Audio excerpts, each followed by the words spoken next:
A pump clicked, and the neon halo above Baycrest Gas flickered as if clearing its throat. A woman stood by pump 3, hands curled around a receipt like a lifeline, her jacket pulled tight, though the night held a thin autumn cold. She kept her head down, letting a loose strand of hair hide the bruise at her temple. A Harley's rumble softened to a purr in the lot as a man in a leather vest crossed from the curb, slow, deliberate steps. He slid a credit card across the little counter, paid for a small bottle of water and a paper sandwich, and waited as if waiting were the only currency he possessed. If this story matters to you, stay until the end. If it moves you, subscribe to the channel and like to support people who step in when no one else will. Julian Hartwell had the sort of presence people noticed without wanting to. He moved like someone used to drawing attention and then laying it down. Tonight he wore a heavy coat over a shirt that would have cost more than the station's monthly rent. In the passenger bay of his truck, behind a wire crate and a blanket, a small face peeked out. Dark, bright eyes, a capuchin's curious tilt. Julian kept one hand on the crate like a promise. The hungry boy was no more than 10, knees scabbed, hair matted, shirt too thin for the cool air. He hovered at the edge of the lot, watching the pumps with an expression that had learned to ask without speaking. Julian saw him before the boy made it to the trash can. He stepped across and held out the sandwich without asking whose business it was. The boy's fingers closed like hope. "Name?" Julian asked softly. "Mikey," the boy said. He spoke timid, like he was afraid the word might be taken away. "Eat," Julian said. "Then tell me one thing you like."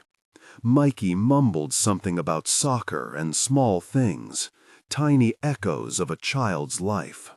Julian smiled and offered the boy a dollar bill from his pocket. The green edge trembled when Mikey took it. Someone in the shadows of the lot scoffed, a short, frantic laugh that curdled into something harsher as a man came into the light. He smelled of cheap cologne and anger. He moved with the quick, contained energy of someone used to threats as currency. He claimed the hungry boy with a single sharp word of ownership, "Mikey!" and grabbed for the sandwich. Julian didn't flinch. He had no desire to provoke. He stepped back, hand flat on his truck, and let the man think. "You can't just," Julian began, and the man cut him off. "He's my son," the man said. "He's with me. You got no right." "Doesn't look like he's had a right in a long time," Julian said. He could have said 1,000 other things, softer, cleaner, but the truth there was blunt as metal. The man, Marcos, if the name came out through someone's shame, stalked closer and crashed a palm against the crate containing the capuchin. The little monkey yelped, an animal sound like a human held back. That was when the other trouble arrived. By the blue strip of LED lights, a car door slammed. A guy in his early 20s lurched from a sedan, barking a command at a young woman already shaking with something like fear. She tried to move away, voice low and tight. "Please don't." Tyler's face split into a grin that never reached his eyes. He pushed toward her, fingers digging into the collar of the jacket she wore. The woman, Brandy, flinched as if expecting a blow that never came, but had the memory of 1,000 blows behind it. Daniel saw it, felt the old, steady anger in his chest rise the way a tide answers the moon. The biker had been at the pumps to top up fuel and a cigarette, nothing more. But he had a leather vest with a patch that said "Repairers," and in that patch was an unspoken covenant. Daniel crossed with the economy of a man who knew his own weight. He slid his body between Tyler and Brandy as if he were the hinge on a door. "Back off," Daniel said. His voice was small, but the kind of small voices that refused to crack. Tyler's jaw clenched. "You all right?" Daniel asked Brandy. She answered with a barely audible nod, lips cracked, eyes wide and wet.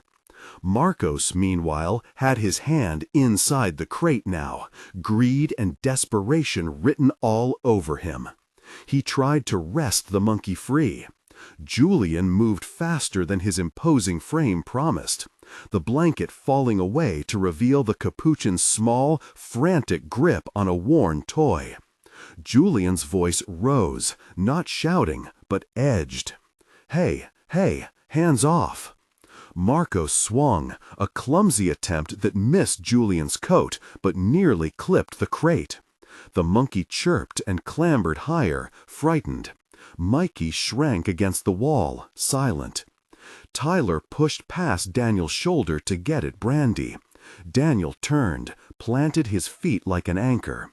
For a moment, there were 3 acts of violence.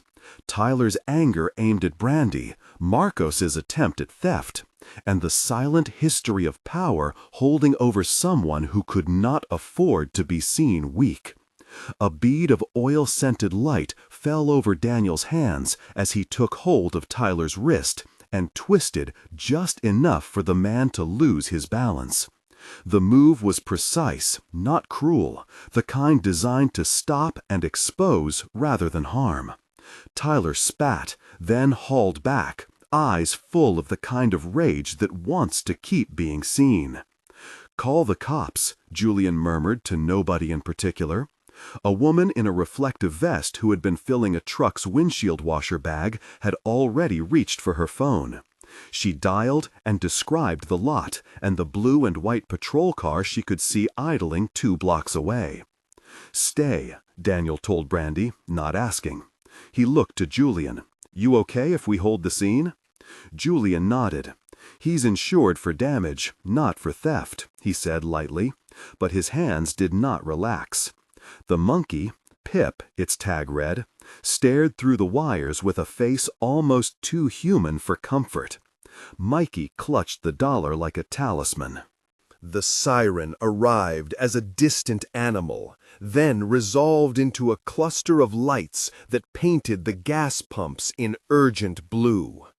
2 officers stepped from the cruiser with an efficiency that made everything else feel fragile and human. They separated the men with hands careful and practiced. Tyler's voice rose into a torrent.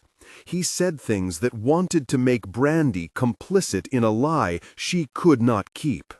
She froze, and then somewhere inside her, a decision, small, fierce, unfolded like a bud. "You want to come with us and talk?" an officer asked Brandy gently. She looked at Daniel, at Julian, at the ground.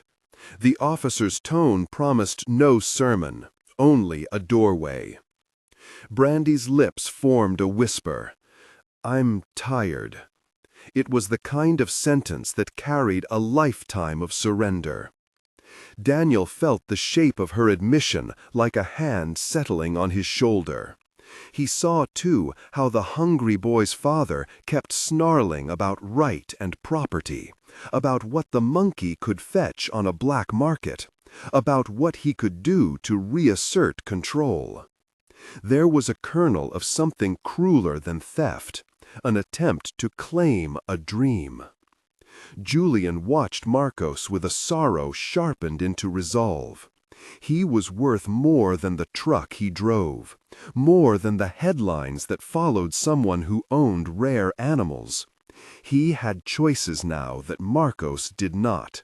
He could make a small mercy that looked like the world needing to change. "You can go with them, Mikey," Julian said into the charged air. Not demanding, but offering a ticket out of a small, terrible world. There's hot food, clothes, people who don't yell. Mikey's eyes darted to his father. The man's jaw was like a trap. For a heartbeat, the boy looked torn. Then he turned, taking Julian's hand, the dollar forgotten. The officers read statements, took pictures, moved with the machine-like patience of official procedure.